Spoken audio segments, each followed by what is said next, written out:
আজকে আমি এই খাবারটা খেতে গিয়ে ও ভাই এর আবার কি হয়ে গেল? তাড়াতাড়ি পালাই এখান থেকে। তাল গাছে কি তাল আছে? না, নাই নাই। তো এগুলা কি হয়? তালের বিচি? না, তালের আটি হয়। তো এগুলা বলে খাওয়া যায়?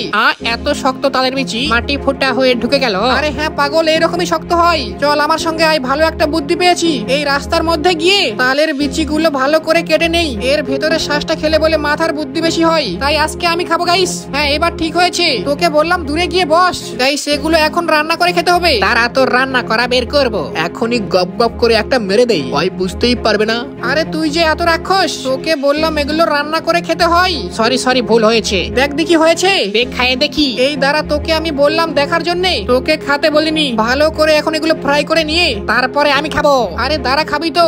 আমি আগে খেয়ে নেই। হ্যাঁ এই এর আবার কি হলো? আমার সঙ্গে মনে হয় এর কি মারিচ্ছে। এই তাড়াতাড়ি ওঠ, খাবি দে। আরে তো কোনো কথা বলিচ্ছে না গাইস। হ্যাঁ ভালো করে বুঝতে পেরেছি, এ খাওয়ার জন্য মনে হয় এরকম হয়ে গিয়েছে। আরে তো খাচ্ছেও না গাইস। ও ভাই তাড়াতাড়ি পালাই এখান থেকে। হ্যাঁ কেন পালাচ্ছিস? এটা হলো নিনজা টেকনিক। এই বুদ্ধিটা না করলে প্রত্যেকবারই আমাকে না দিয়ে খেয়ে নেয়। এখন দেখ কেমন লাগে।